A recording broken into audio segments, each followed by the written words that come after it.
I think one of the reasons why I've succeeded is because my parents, they don't really care if I play good or obviously they would love for me to play good, but they never pressured me at all. And it's funny how mom and dad work. My mom suffers to this day still. I'm 36, man. I'm not 15 anymore, but my mom suffers equally as bad as when I was 15 years old. She thinks that if I had a bad day and she calls me up, she thinks that I'm going to be still the little kid upset about, oh, I had a bad day. I don't want to talk to anybody. So her tone would be like, hey, are you okay, son? And I'm like, yeah, mom. Had a bad day at the work. Yeah, at work. It's all good, whatever. But you could tell her tone is like feeling bad. But then my dad is funny because my dad will call and he'll say like, hey, son, great job today. I'm like, Dad, I just shot 80. He's like, yeah, great job. Don't worry. I haven't shot 80 in 13 years or something like that. He's like, no, but you did good. You did good. I'm like, they don't care if I do good or bad. They're just happy that I'm doing something that I worked hard. And that's one of the reasons why I've succeeded the way I have and been able to get to the places I have because I did it because I wanted to, not because I was forced or anything like that.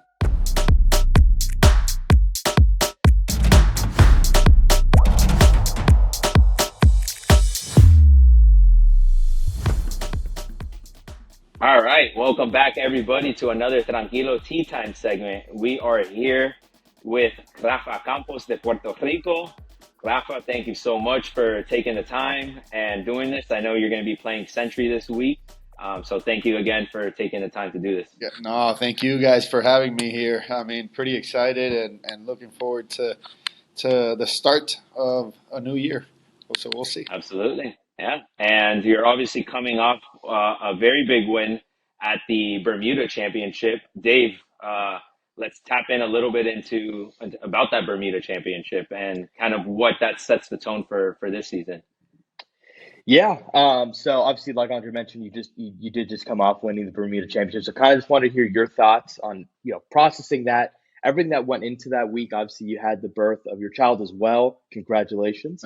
But everything that week must have been insane. So just kind of talk to us a little bit about how that went and the feeling it felt to get that first PGA win. Yeah, it was a insane week. That's for sure. To this day, I mean, it's been a month and a half since that, and yeah. And I sit down with my wife, and we're still like, man, I can't believe this actually happened and the way it did.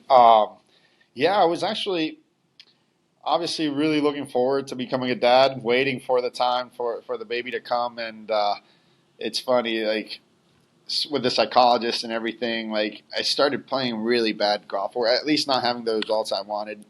As soon as I found out I was going to be a father, and we kind of realized this like 3-4 months after we started like the sessions, like hard sessions and all that. She's like, when did you start kind of realizing things were like not going your way? I'm like, well, I remember the Monday after the Puerto Rico Open. That's when my wife and I found out that she was expecting, and wow. And it was funny how I was like so pumped and so happy, and I remember telling myself, I'm like, oh man, we have an opportunity here, like we're on the PGA Tour now. I can hopefully make some money, like a lot of money, to save and provide for my daughter. Hopefully have everything set up for when she's born.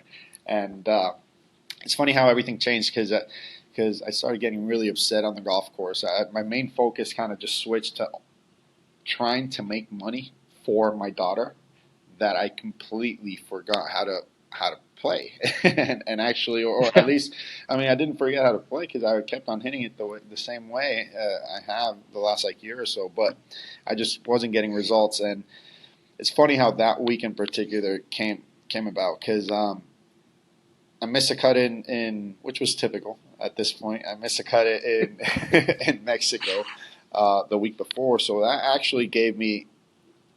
It was good because I was able to go back and get a flight on Saturday, getting to Puerto Rico on Sunday. If originally I had a flight Sunday afternoon, and if I didn't make that that flight, then and I was gonna miss the birth of my daughter. So it turned out to be good because I was back home in Puerto Rico on Sunday, and it's funny how everything changes because she was born on Monday, and I cannot even explain it to people how all of a sudden like a weight lifted off of me. Like it was more like I'm just so happy my wife and daughter are healthy and fine.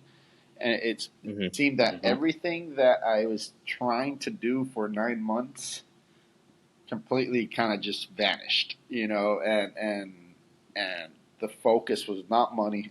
It was like, okay, they're healthy. Now let's just try to keep them healthy somehow. Yeah, and so yeah, that was the birth was amazing. My wife did an unbelievable job. So I was there Monday, Tuesday, Wednesday, and we get back to the house Wednesday afternoon, and I have a flight at 7 something at night, and stopping in Boston, I think it was Boston, and then heading to Bermuda.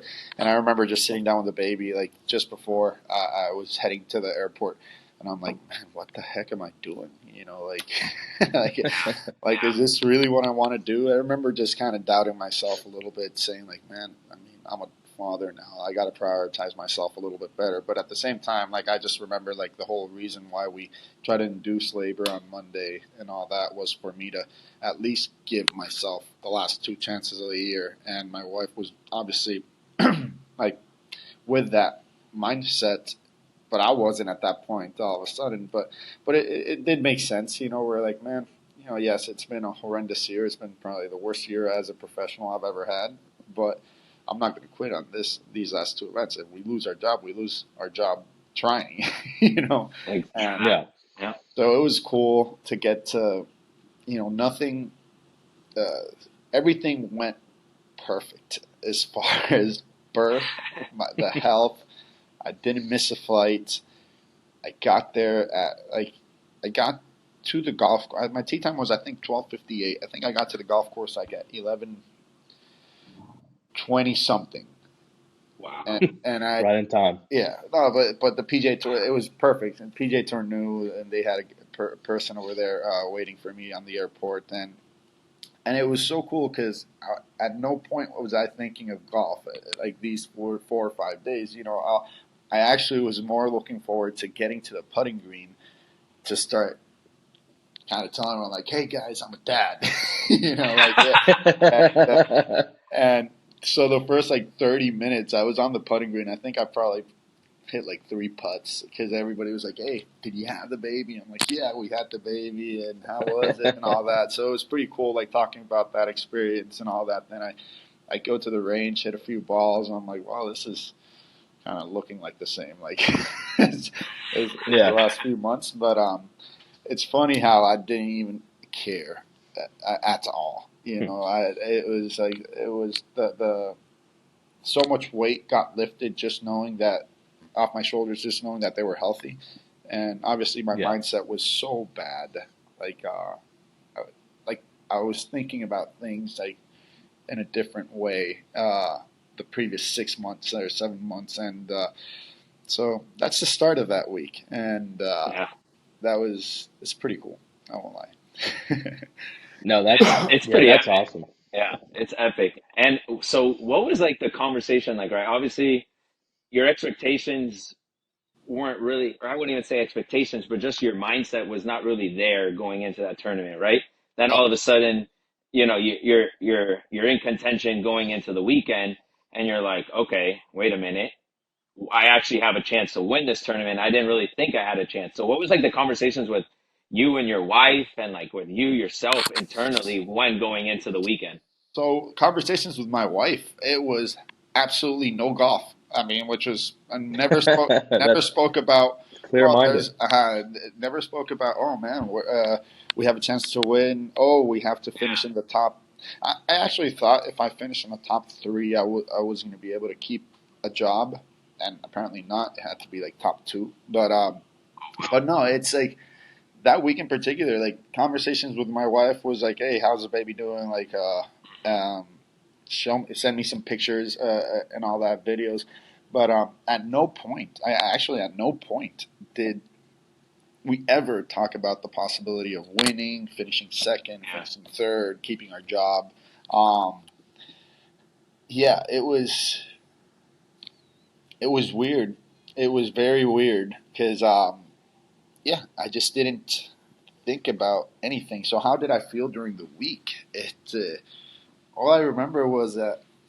So I played Thursday, and I actually finished 18 holes, and I asked my caddy, I'm like, wait, did we just finish? Like, I completely didn't realize that we just played 18 holes, and I think I shot 1 under, and I was like kind of happy. I'm like, man, it's fine. I don't care. I didn't really care what I shot. Then, second day, I had a good wave, so I went late early. I had a really good wave. Second day was actually a very easy, accessible conditioned day.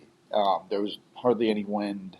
It was a short golf course, and it was a very, very stress-free round. I think I shot 6 under, and all I remember is like I haven't made a cut in a long, long time, guys. Right? So all I remember is like getting back to the hotel at 2:02 something.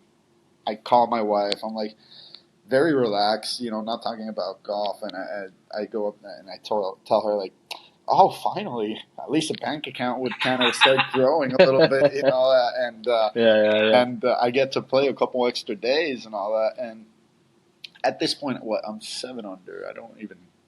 I'm not looking at scores or anything like that. But I knew I made the cut, right? So I'm like, man, this is relaxing. This week has been perfect right now. Like what else can I do? And I remember I was sitting in the balcony at the host hotel, and they have a marina down there. And obviously, my passion is being on a boat, fishing or whatnot. And I'm looking down there, and I see a couple like small boats, and I'm with my wife talking, and I'm like, God, Steph, I kind of want to rent a boat out. I feel like this would be like a perfect day. Yeah, and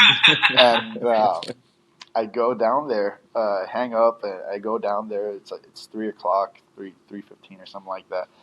I look down. There was like a rental place, and I asked them like, hey, how much for a nice little 13 or 16 foot boat? And they tell me a number, and I'm like, man, that's really expensive. All I need is like an hour. Is there any way you can help me out? He's like, no, we can rent it out for you, like to you, but it's full price. I call my wife. I'm like, man, I'm not gonna pay $400, for to spend a couple hours in it. And she's like, you know what, you deserve it. You did a great job this week with the baby and all that, changing diapers and all that. You just made a cut. Go ahead. And I'm like, didn't think about it twice. So I rented a boat, right? And I was by myself for like 2 hours in the water, just driving around the island. I actually ended up like going to the golf course right there. Overall, like my mind, like I said, was not in golf. So I was like it was such a fulfilling week. Like that day was perfect, right? So then I go out and get there for Saturday. It's funny, I haven't felt nerves or anything like that because I wasn't really thinking of the possibilities. Like I had already accepted the fact with my psychologist that hey, there's a 99.9% chance we lose our job, and we basically have to start from where we started 16 years ago. Right. And which was really tough for me. It took me some months to actually be able to try to accept it, and but I think I was already at that point, like, okay, you know what, priorities, my family, like we'll figure it out either way, and so that day I get there Saturday, very windy. I prefer that just because I do admit I'm not the best ball striking in the world, but I do know how to use my hands and kind of move the ball around. So when it's really windy, perfection is not at the top of the list. So felt comfortable, and that was a very windy day. And I hit the ball great. One of the few times in the year that I'm like, man, I felt I had control.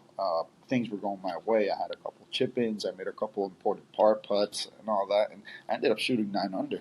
And when I finished the round, I'm like, man, that was actually a really good round. I really doubt anybody's even close to this round.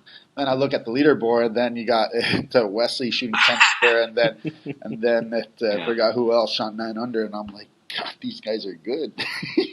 Like, what am I doing here? But yeah, I was in a position like I was just happy I was playing good. I was happy I was giving myself an opportunity to even keep a job. But I had not thought about winning. I really had not. I always had in the back of my mind, like 5 years ago or 4 years, I had an opportunity to win on the PGA Tour in Corrales, and when I lipped out for the playoff, I kind of it hurt a lot to finish second place that week because I thought I was never going to have the opportunity again. And it always would creep in my mind throughout the years and all that. It's like, man, when am I going to get the chance again? What if I get the chance? What am I gonna do? Will I finally be able to succeed or not? And so it was always creeping in my mind, but this week in particular, it wasn't. And it's funny how I'm like, okay, all of a sudden I'm tied for the lead heading into the final day, and I think what calmed me down. I'm very religious. Well, I used to not be, and and that's something my wife and we worked hard on it, and the last year or so or 2 years, and so we go to church every Sunday, and I knew Sunday I wasn't going to be able to go to church because of the tea time I had, then the flights I had, and all that. So I figured let me go to church on Saturday, and just kind of get my mind at ease. It's ironic. Wow. I had five. I looked on while I was on the boat on Friday. I looked at the churches around. There were like 5 or 6 of them, and I kept on looking, and there was only one in particular that kind of stood out, and it was like a good time. I think it was like 6:30 o'clock in the afternoon. And I'm like, you know what? I'm definitely going to this one. So I'll walk the 20 minutes and head over there. And so I'm sitting down at the church, and I wasn't really paying attention to what was being said at that moment because I kept on looking behind the and I kept on looking at the cross that normally the churches have in the back, and I don't know why I just kept on staring at it, and I'm like, man, this looks so familiar, so familiar. I don't know where and all that, and I'm touching my necklace, and I'm like, what the heck? And then I look at the necklace, and I'm like, wait. I'm looking at it, and I'm like, it's an exact replica of. Holy cow! When I mean an exact replica, and I've been to so many churches, and it was this wooden thing, with everything was exactly the same, and I do not know why. If that's not a sign, I don't know Well, what that's is. what I mean. Yeah. When Yeah. I was looking at it for a minute, and I'm like in my hand, and I'm like, that's when I literally said exactly that. I'm like, hey, okay, this is a sign. I know you're here with me. Basically, I told myself that I know you're here with me, and you're looking over me and my family. So whatever you want to happen, tomorrow, let it be. It literally calmed me down immediately. And as soon as I left church, wasn't even thinking about golf. I wasn't even thinking, and I never look at scores the night before I go play, right? And ironically, I was at the room looking at. I'm like, oh, okay, look, that Adrian's playing. Dumont Chassard's playing really good. That's so good for him. You always look at scores. You're like, okay, that's top 10 is 5 behind. So if I don't have a great day tomorrow, that might still squeeze top 10. The golfer's mind is messed up. Yeah. Is messed up. And but ironically, I looking at scores, just hoping everybody would play well and all that. But at no point was I feeling nervous of the possibility of me having the opportunity. And I do think it's because of that. Ironically, when I was in church, and that really calmed me down. And so I get there on Sunday. I'm very relaxed, very relaxed. I don't know. I'm looking at my caddy, he's a little quiet and all those things. I'm like, whatever. And I hit the first tee box. Normally, I'm really nervous on the first tee box. Doesn't matter where or when. You just kind of just want to get that first ball in play. And Oh yeah. So I go out there. I'm actually very relaxed and all that, and I had not missed a shot, but I was 1 over par after 4. I remember that. I'm like, man, I haven't seen the ball go in yet, but it's okay. I make a birdie on 6. And when I hit the second shot on 7, it's ironic because that was the first. 7 is a par 5. Kind of mishit the driver, so I had little ways to go, and that was the first time I get the tour in, and I put the club in the ground, and I'm looking at the face like this, and I'm like, what the heck is going on? I mean, I haven't been nervous at all, but then I put that club in the ground, and I'm looking at it like, oh wow, this is Holy big. cow. Yeah, like it's like I'm a little nervous about this shot, Mm. and ironically, I hit probably the best shot of the day for me, and I do know that there were three shots that I was nervous that day, and that was one of them. 7, then second shot on 14. 14, 15. No, second shot on 15. Second shot on 15. It's the tough par 4, and the second shot on 17. And ironically, all those 3 shots, I actually hit them extremely good, like extremely solid, Yeah. all that. So I was like really happy that happened, and it was just one of those days, one of those weeks. I mean, there's just nothing I can. It's hard to put into words sometimes because it's like so many things that I'm not used to happened, and I felt Mhm. like being calm, not worrying about whether I was going to do good or bad, not worrying about the shots. Like if I knew I was going to end up in bad spots, but actually kind of accepting it and just kind of hitting the next shot again. We always say it, but we never believe it, you know. Right. uh, but 100%. uh, but it actually was. I was able to do it the right way, how we've been saying it for so long, and it did make such a huge difference. Yeah. Yeah, Yeah. yeah. No, no, Rafa, by the way, I just want to say that week and what you just explained, I that's a know. movie script right It there. really Like is. that everything that happened that week is straight out of a I movie. won't lie. I can't wait. I That's can't wait incredible to for go you. back So next year to Bermuda with my wife yeah, and go to the same church so she can actually see, like, hey, I'm not lying. I mean, that's awesome. this is Yeah. really cool. But yeah, That is out of Yeah, no, and a movie. you also gotta find a church in Hawaii, and then you also gotta take a boat out on oh, Friday after your if round, and you when you look make the at the cut. So if you look at the view back here, I mean it's amazing. All I've been thinking about since 4 in the morning. Obviously, the time change has been tough on me. Like I flew in yesterday, and I was already up at 4 o'clock in the morning. Did not know what to do. I was at 5:30 at the gym, and all I kept on thinking about was looking back there. I'm like, okay, where can I find a small boat? I don't care what type of boat. I mean, a small boat. I want to go out. I want to fish. I want to do something. No, but yeah, no. But I do have to look for churches here just to see. Hmm. My wife will be with me, so that'll be nice. Oh, nice. That's awesome. So, Oh, yeah. it No, it's one of those things too, right? You see like a guy like, Xander for a long time struggled to get like that big win. Obviously was always in contention, but never could get a big win. And then last year he kind of turned the corner where he got that big win and then was able to stack a few other wins. Someone like yourself, maybe this is like that catalyst that you need. I it's remember last year, even in Puerto Rico, you were up there on the leaderboard, I think, yeah. after day 3. I was And tied then for I know the Sunday was a tough day. exactly. I was tied. Actually, third day was a bad day. I think I was one back, That's right. Yeah. heading into the third day, and just had a poor third day that kind of took me out of it. Hmm. Had a good last day. You did. I just fell out short, like 3 4 shots behind. But no, yeah. I was telling my caddy like we're really pumped to be back working, and it's funny Oh, yeah. how before the win. Yeah, the mindset.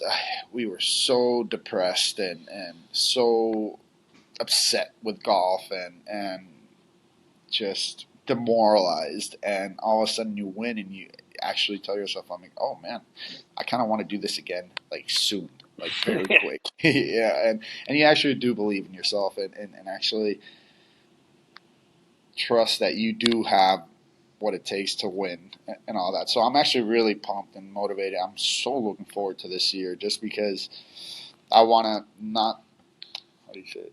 No, I want to take as much opportunity as, like, I want to take advantage of all these opportunities. You know, like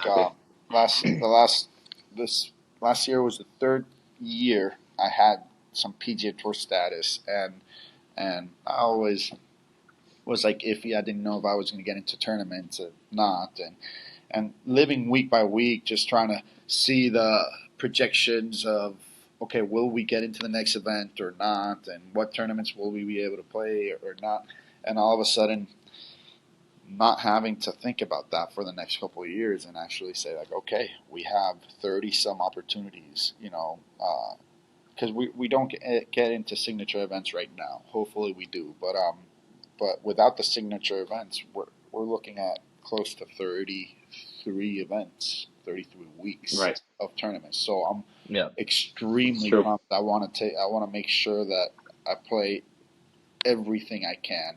You know, I know it's going to be tough for the family and all that, so we're trying to make adjustments to see how we can travel a lot more together and all that. But like I said, you know, it's an opportunity we've been given, and I do not want to not take advantage of it, and so I'll try. 1000%. I'll try my best to play everything.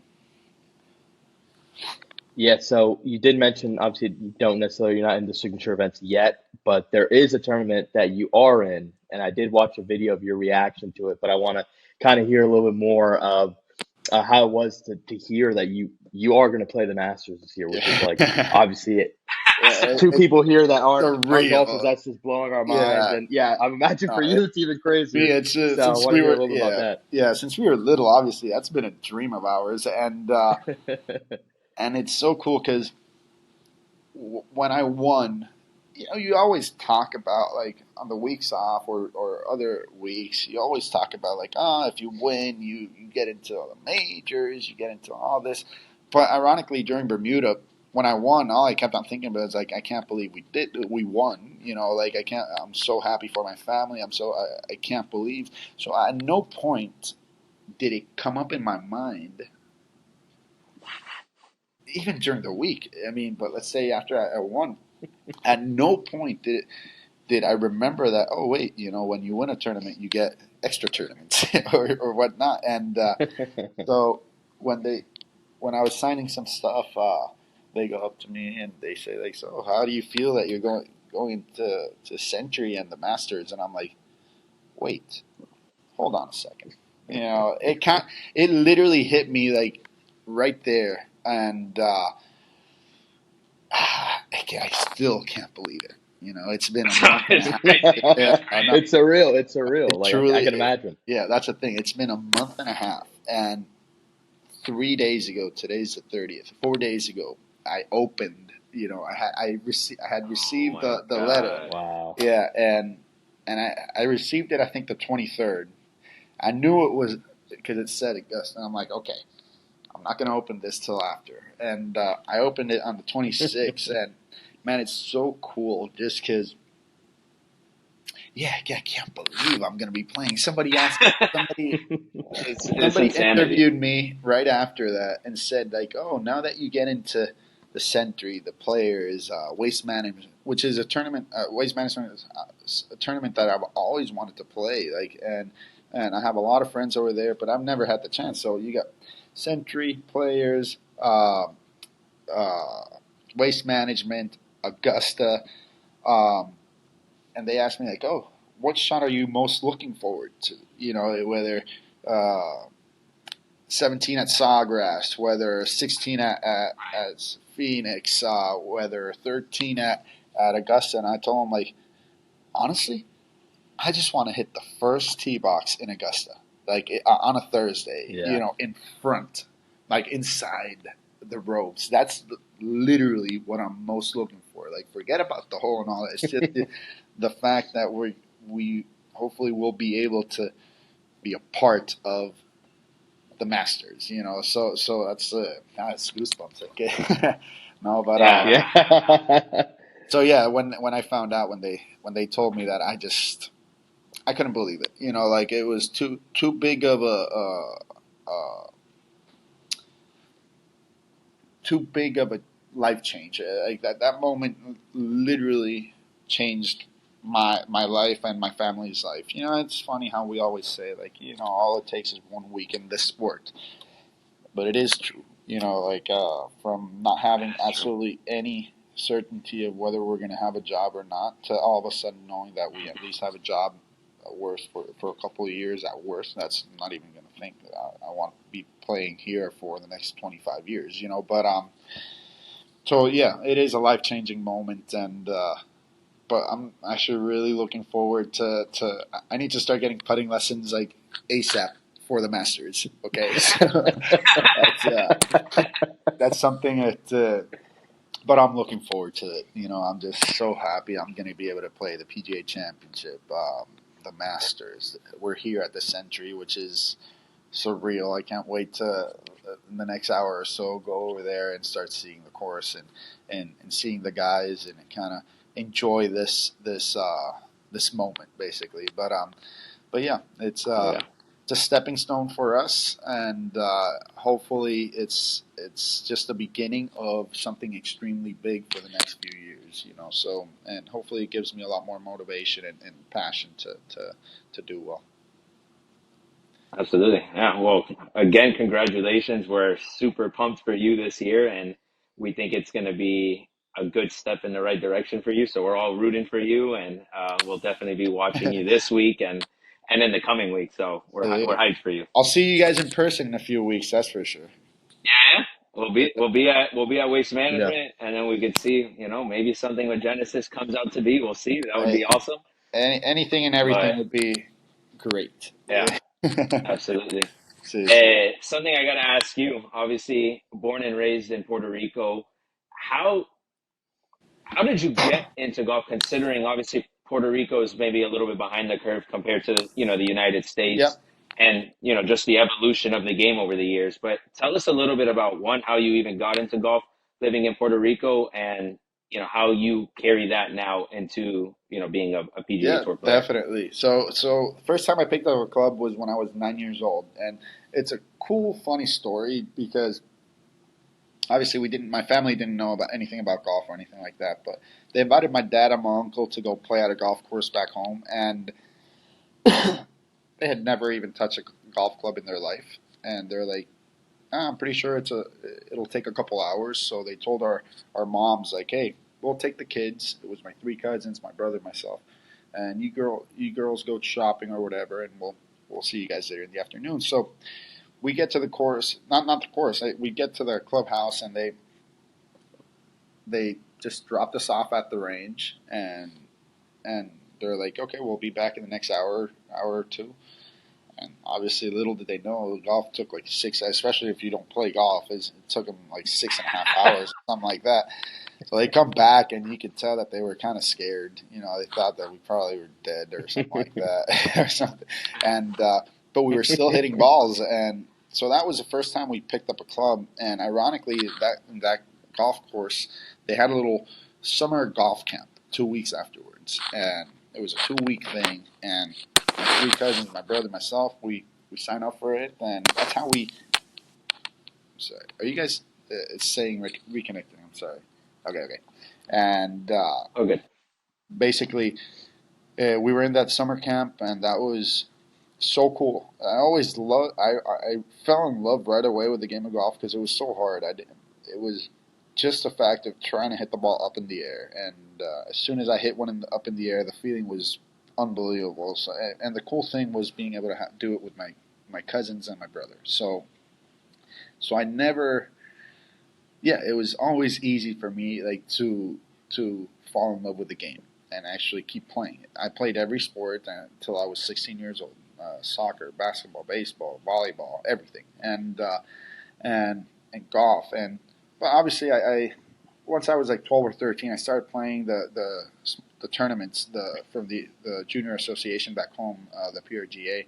which I'm extremely grateful for, first of all, because they literally build the stepping stone. Like they literally set the foundation for me to be able to play worldwide. And I was able to represent Puerto Rico thanks to them in the World Amateur Championships, Junior Worlds, and everything. So I always had the foundation thanks to them. And one thing back in the day when I was playing, we were able to.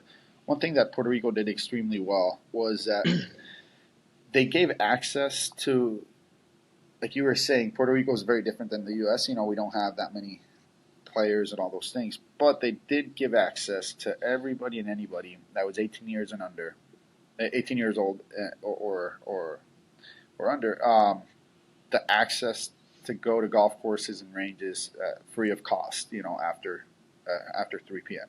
So that's something that was, yeah. So and it's such an expensive sport. We all know that, but back then, it allowed me to practice. It allowed me to hit balls and all that. And another thing that really has helped is my mom and dad, since they're not golfers, they never pressured me, and that's I feel sometimes bad for younger kids because you see the amount of talent that they have, like unbelievable talent, a million times more than I had or a lot of people had, but their parents are way too on top of them, forcing them to go practice. They want them to be as good as possible, but like way too fast. And I think one of the reasons why I've succeeded is because my parents, they don't really care if I play good or obviously they would love for me to play good, but they never pressured me at all. And it's funny how mom and dad work. My mom suffers to this day still. I'm 36 now. I'm not 15 anymore. But my mom suffers equally as bad as when I was 15 years old.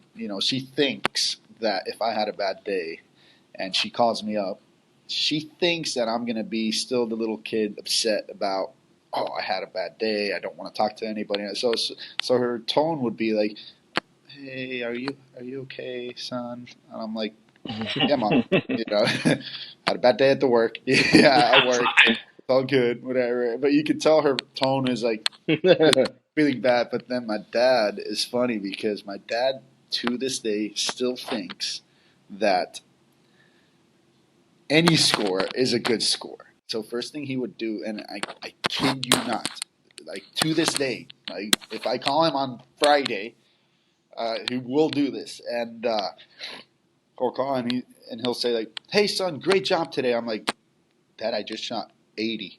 He's like, "Yeah, great job. Don't worry."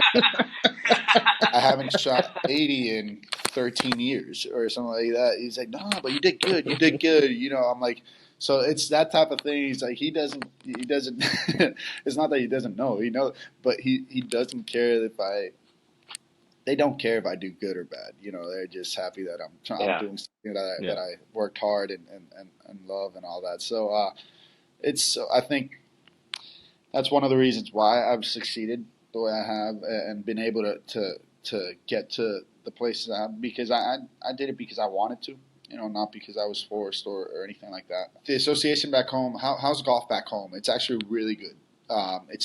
We have unbelievable kids right now. Like when I mean unbelievable is I was with them 2 days ago because they were doing a qualifier for the Puerto Rico Open, a 3-day qualifier this weekend, and I was looking at them and man, if I had the talent that these kids have at their age, 13, 14, 15, 16, 17, 18, I think I would have been like Tiger Woods, but I just hope that they realize that there's going to be a lot of struggles and all that, but they do have the game that more than enough to compete on the PGA Tour. And that's one of the things I really want to make sure that I it's not teach them, but like show them. I'm really happy that this happened to me this previous month and a half because I won't lie, I learned a lot even from myself. I was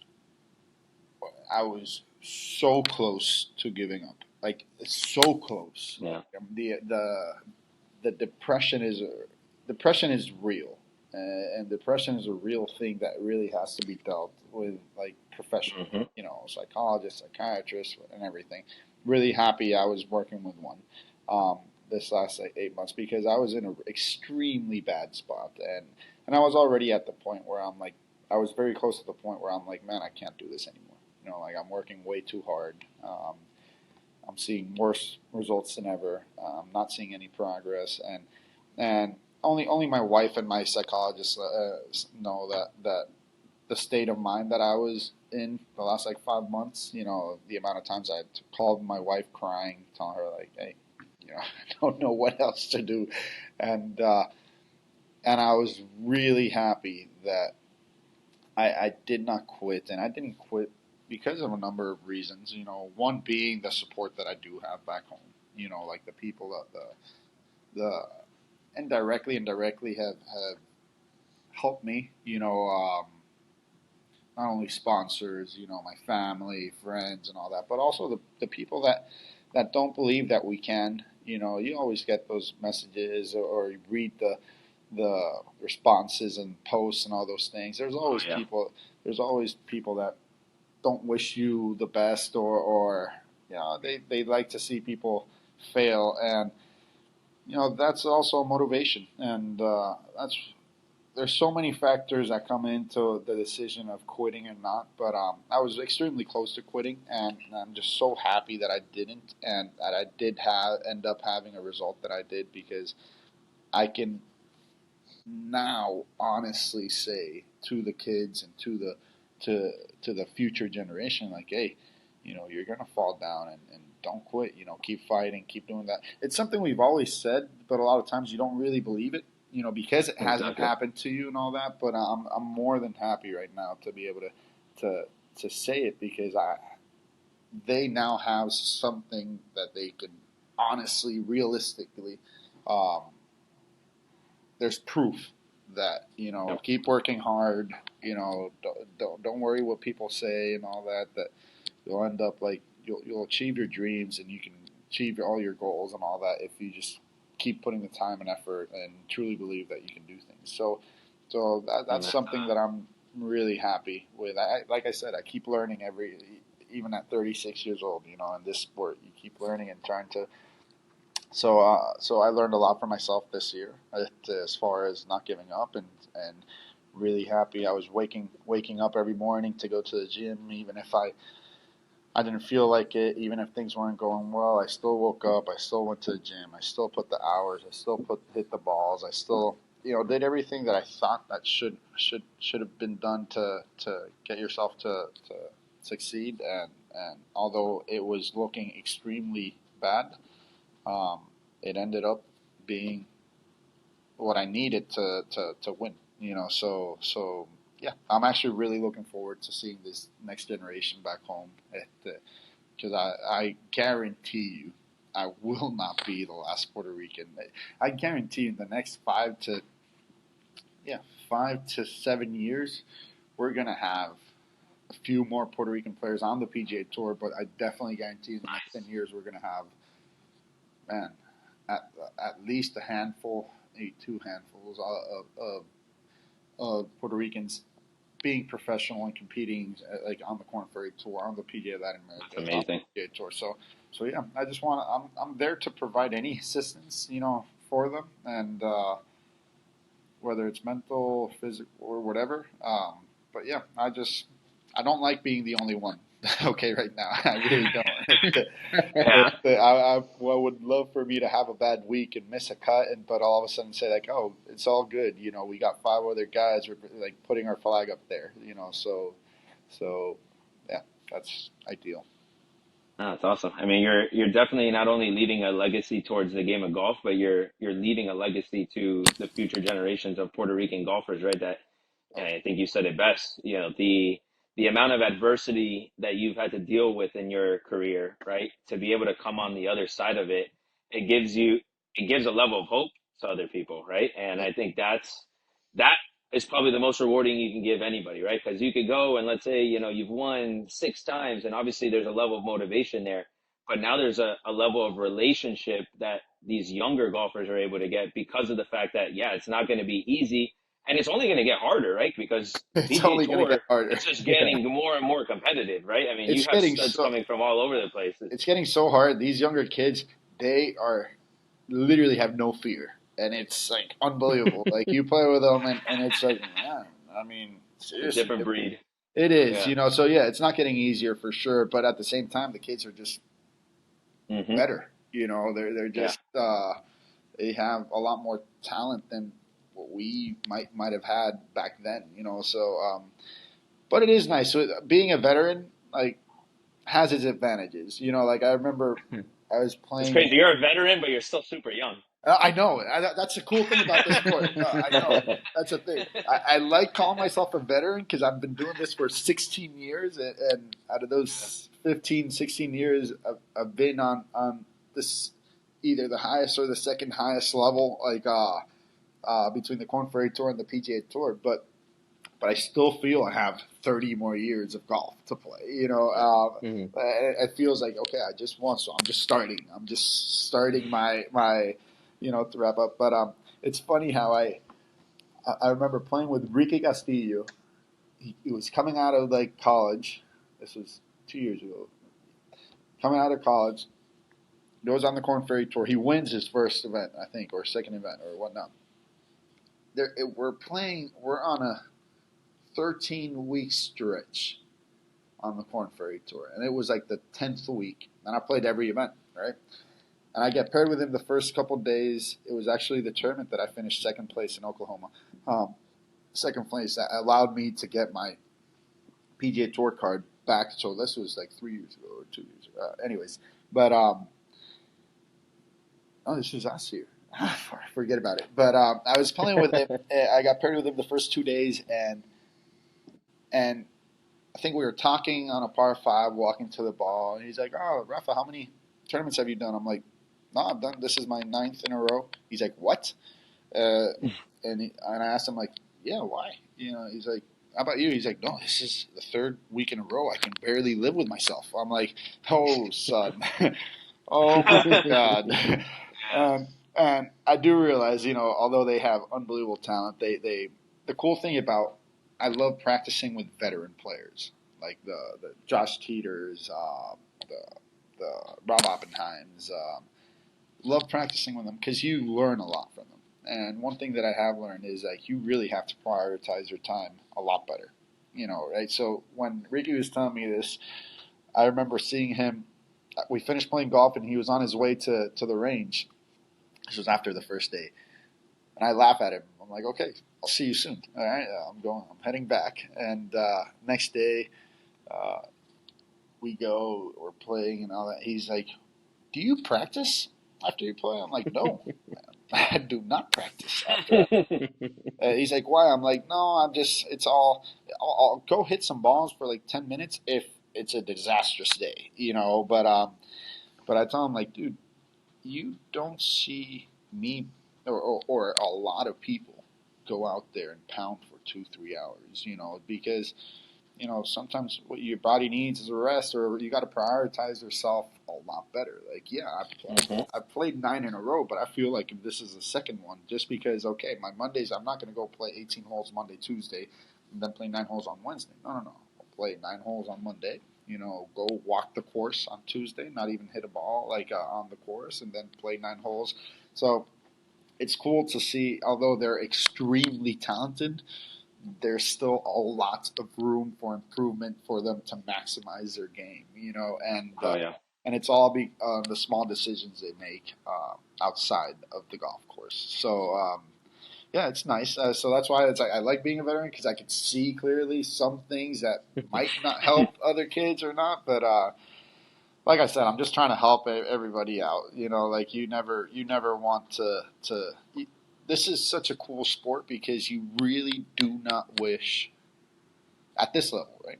You do not wish anybody to have a bad day, like at all, because we Yeah. all know how much we've struggled and worked our butts off just to be in the positions that we're at, in on the Corn Ferry Tour, on the PGA Tour. So it is so hard to get there.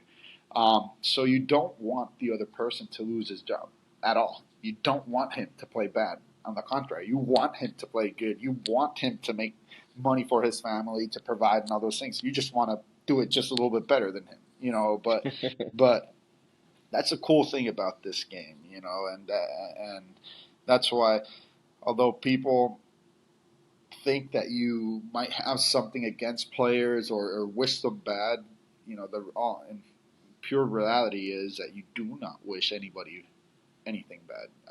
It's just such a hard game to get to, and so hard to get to this level. But at the same time, a lot of sacrifices are making. But it's extremely grateful, and you get to meet a lot of people. You get to learn a lot about how people go around their business and their life and all these things. You just use them to try to hopefully improve your lifestyle at the same time. Absolutely.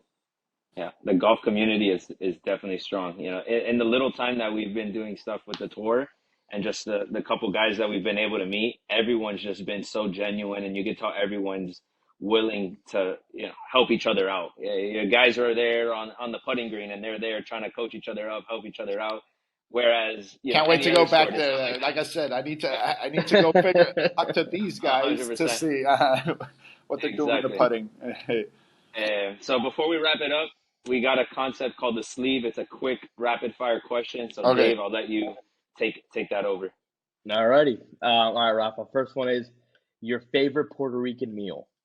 Empanada a la milanesa con arroz de habichuela. Oh, So it's Uh, breaded chicken Milanese, but I mhm. do not like the sauce. It's just pure melted oh, cheese on interesting. top. Yeah, pure melted cheese on top, and then with rice and beans or French fries. Yeah.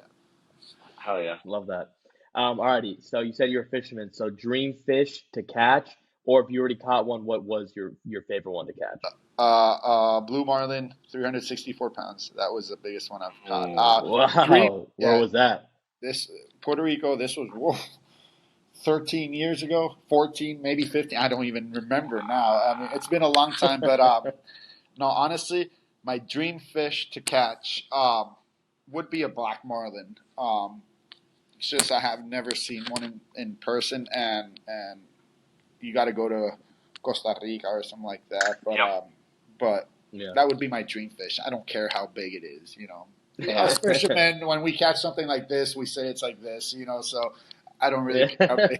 Yeah, yeah. It's funny when I went to Costa Rica when I was a kid. I must have been 12, I believe 12 years old.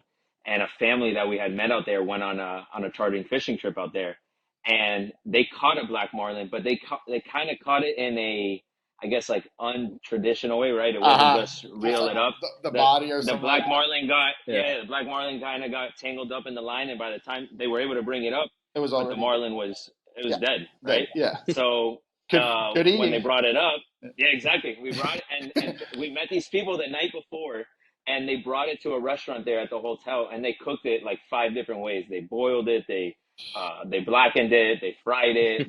That's So what we had black marlin like five different ways. It was That's what awesome. I'm a big mahi guy though. I mean, Me too. we I'm catch Mahi that guy too. we catch that back home quite a bit, and yeah, that's fried mahis like little balls. Hmm. That's perfect. Yeah. Can never go wrong with mahi. Yeah. No. Never. Alrighty, so last one, your dream foursome to play with, you included, so three other guys. Doesn't have to be a professional golfer; it could be anybody. So your dream, set of four. Fairly simple. I wanted this dream foursome to be able to.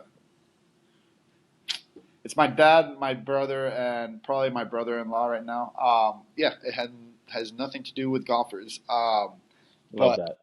but one of the things I'm really trying to get this. One of the things that once I realized I was going to play Augusta, I always thought I'm like, man, wait, I think I can go practice before, and so I thought I could choose, the dream foursome, to go play.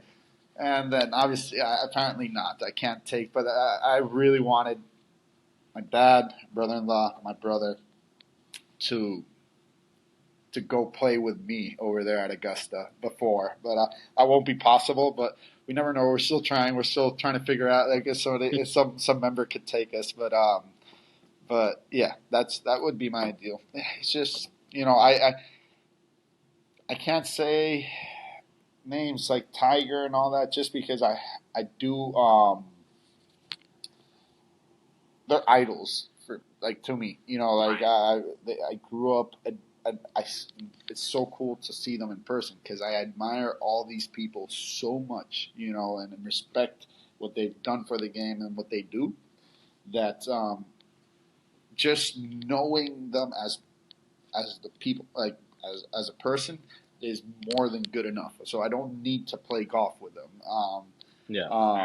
It's more, my dream foursome would very easy That's awesome. answer. And, and anyway, you're going to be paired with Tiger at the Masters anyway. So exactly.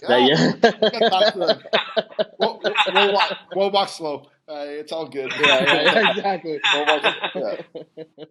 Oh man. One last question we always like to end the recording with is, what does it mean to you to stay tranquilo? To stay tranquilo. What does it mean to me to stay tranquilo? That's a cool term, actually. Being peace with my mind, like with everything. I'm a very laid back guy. I hate confrontations. I hate arguments. I hate everything that has to do like negatively. So for me, stay tranquilo. Just enjoy life. Live the moment.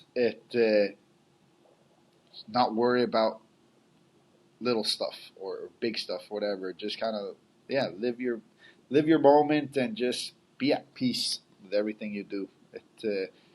I do like to stay tranquilo. I won't lie. Even saying it has a good vibe. I know. But yeah, that's what it's about. It's just try not to take things too serious and just enjoy your life. See, yes, I love it. Awesome. Love it, man. Love it. Rafa, thank you so much again. This was a blast. Same here, guys. Dave. I'm sure you could say it yourself, but I enjoyed the hell out of it. Thank you, guys. I mean, anytime like here for you guys, and thank you for taking the time to listening to me for a little bit, and I'll be seeing you guys very soon. Yes, definitely. See you in a couple of weeks. Thanks, Rafa. Thank you. Take care, guys.